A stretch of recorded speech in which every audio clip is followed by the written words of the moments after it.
we have as the last speaker now the European representative of Endowment for Democracy. Endowment for Democracy is a relatively new institution in Brussels, but Endowment for Democracy has been initiated very much from our Eastern European colleagues or Central European colleagues in the institutions. I forgot the year you started to work. Jerzy Pomianowski, former ambassador, 6 years ago. Mr. Ambassador Pomianowski is responsible in Brussels to support especially those groups in civil society and those journalists who are also taking the challenge to respond to the war on information. Please. Thank you, Rebecca. Thank you very much for inviting and being here for the Canadian government and for the Ukrainian community here in Canada. Let me focus on three very important elements because so much has been said and I almost agree with everything that was said. So it's not easy to speak last, but let me put certain highlights of the issues that we are very, very concerned and we are trying also to push a political debate and mobilize governments to think about it differently. That is also the part of the mission of the endowment, because we are officially independent from European institutions, but we are heavily financed by European institutions, but also by member states funding. That also include financial support from Government of Canada. So this combination of stakeholders allows us also to send message, to send a feedback from what we are working with the civil society, with the media, in the countries, in the whole region, so they can understand better what's going on. And I must tell you what James was mentioning, that we are surprised too often, although everything has been written or said. This is something that I can confirm. If we look, for example, for the media situation, the way how Putin grabbed control of the media in Russia was absolutely precisely described by Carnegie Moscow already in 2010. So it was just enough to read. But unfortunately, at that time, world was still in a reset of relations with Russia. The button was still on, so no one wanted really to read bad news. So let me start with my first point. This is a battle, there is no doubt. This is the real battle. It's hybrid war or hybrid threats. It's nothing it is not an excuse to say that the people are not dying. People are also dying. But the combination of factors, so the hard war and warfare and this soft influence is enormously difficult to tackle. So let's focus on this soft part of the battle. We don't need to read Sun Tzu or other ancient strategists to know that the best strategy when you have to go to the battle to fight on enemy territory, not on your own. And unfortunately, exactly through all those surprises, we are all the time in defensive mode. We are all the time building walls to defend from Russian disinformation. We are not enough active on Russian territory. So one element that we strongly advocated already in 2015 is to really invest in Russian independent media inside Russia.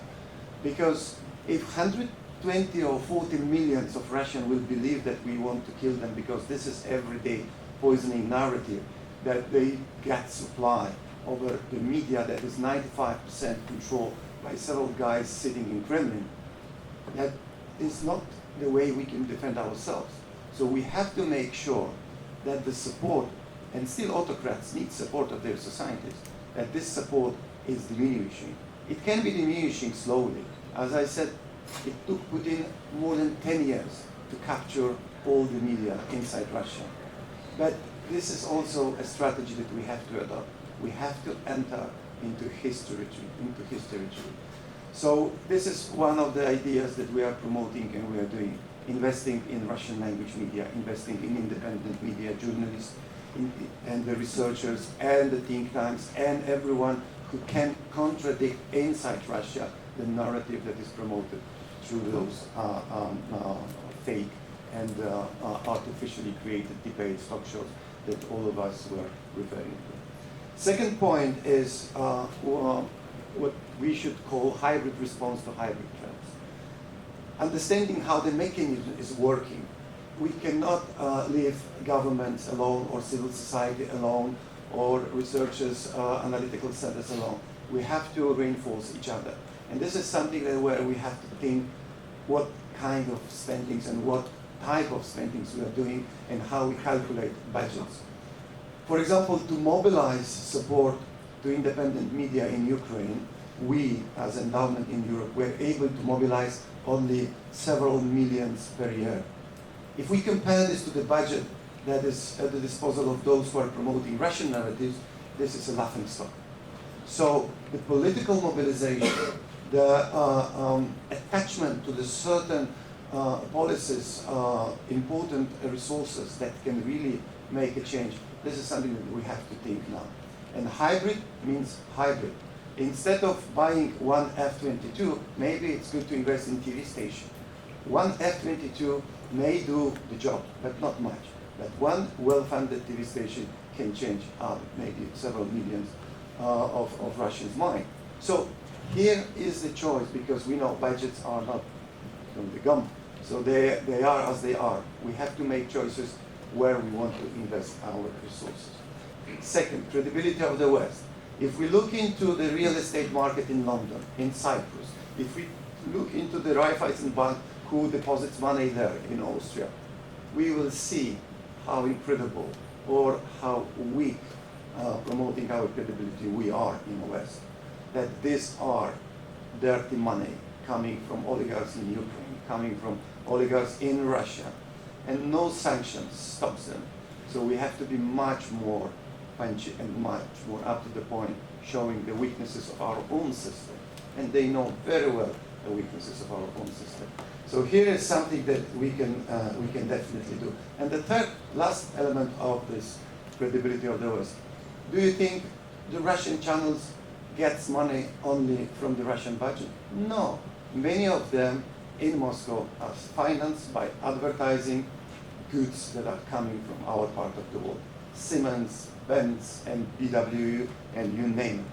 They are paying for these huge budgets. With these huge budgets, they are making very fancy entertainment shows, and then they give those entertainment shows for free to their channels in Moldova, to their channels in Ukraine. So when the donor asking about sustainability of independent media, you go on the market and compete. How they can compete if the market is already dumped by the free of charge content produced in Moscow? So there is no market forces in the whole region, in Moldova, in Armenia, in Ukraine. That is why it's so difficult to regain space for independent media for truth. And finally, trust.